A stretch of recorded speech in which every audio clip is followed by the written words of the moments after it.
Hello, welcome back to my YouTube channel. This is Neeti and you're at Odd Stories YouTube channel. Well, I was thinking a lot of you podcasters think, right, that when I started my podcast, I had XYZ amount of listeners, but instead of growing ahead, they are dropping. What could be the reason? That's really irritating, right? And it's worrisome too. But today, with my tips, we'll try and resolve this problem. So let's get started. By the way, you do remember, right? Before I start, do not forget to subscribe to my YouTube channel, like this video if you like the content, and please press the bell icon. Now, number one point is to be consistent. A lot of podcasters I meet these days or I talk to these days, especially when they come back for their review, I notice that there is no specific pattern they follow. Whenever their content is ready, they just upload it on Spotify or Apple Podcasts. And trust me, that's not the right way to do it. There has to be a specific pattern. Either you put out content every week, and if you think that is too much for you, then make it say twice a month, but always fix a pattern. So there are various ways of doing it. For example, you can have a weekly podcast.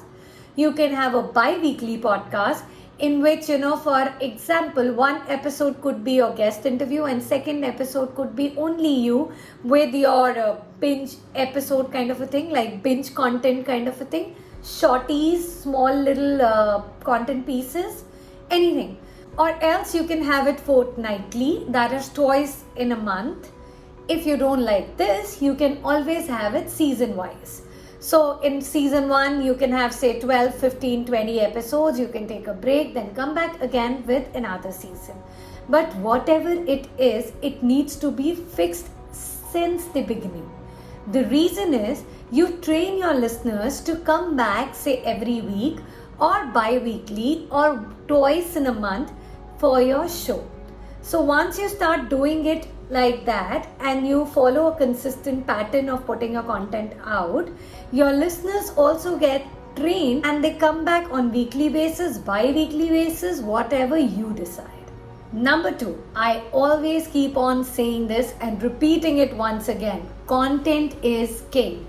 People come back for your content, and once they start liking your content, they like your style as well, and then they come back for you as a host as well as for your content. But this thing of, I want to be like Joe Rogan, like I want to be like Jay Shetty, I want to be like this person or that podcaster, do not follow that. Create your own style and specifically depend on your content. Your content needs to be brilliant. If your content has that power to pull your listeners, they will definitely come back. Number 3, engage your listeners. Well, you should always reward your listeners if they actually listen to your entire episode. There are various ways of doing it. Also, there are other ways of engaging your listeners as well. For example, if they write review to you, you can always read their reviews in your show and they'll feel special, which also means that this will encourage other listeners to write reviews for you. Majorly, all the reviews we all know are for Apple Podcasts because that's the only place where majorly people can leave their review and the reviews that will matter, right? Beyond that, there are other ways of engaging your audience. For example, you can always ask them to leave questions for you. It could be in the form of a Google form, or you can ask them to do that on Instagram, Snapchat. It's the same format what Kritika Khurana and Diksha Khurana follow in WhatsApp Sister. A lot of times they ask their listeners or their followers to send questions and then they reply to those questions in the podcast episode. So you can do that as well. And third way of doing that is asking your listeners to leave you audio notes. This will be awesome.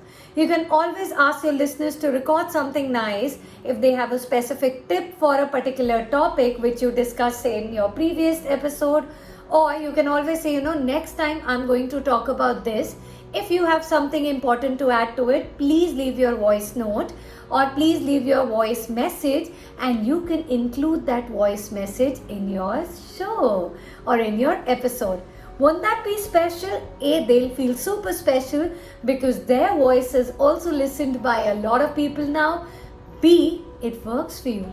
a lot of more audience members will come forward and record messages for you. Well, the last point, or the number 4, is grow with your audience. You cannot be perfect on day one. I mean, you should congratulate yourself for starting or putting yourself out on day one. So obviously, you will learn all through the journey. This is very important. So you always remember that once your podcast is out, now you need to keep on growing and learning. Get in touch with your audience through your Instagram or through your Snapchat or through your podcast email ID and stuff, and ask them to give suggestions. What episode did they like? What episode they didn't like? What kind of content they would prefer? And work on that content. This will increase your relatability, your connect with your audience. B, they will always come back for your episode and listen to the entire episode instead of tuning off. Now that's one part of it. Second part is keep on setting new goals for yourself as a podcaster. For example, try and reach out to those unapproachable guests. Like, a lot of them are unapproachable in your mind. But when you try and reach out to your guests, sometimes they do respond. And your potential guests then actually become your podcast guests. So try that. And always set new targets for yourself as a podcaster. Keep on working on them. Eventually, what you'll notice is that your audience will also grow along the process. That was it for today. It's time for me to sign off. You know the drill. You've got to subscribe to my YouTube channel and follow me on Instagram as well. Bye bye. Take care.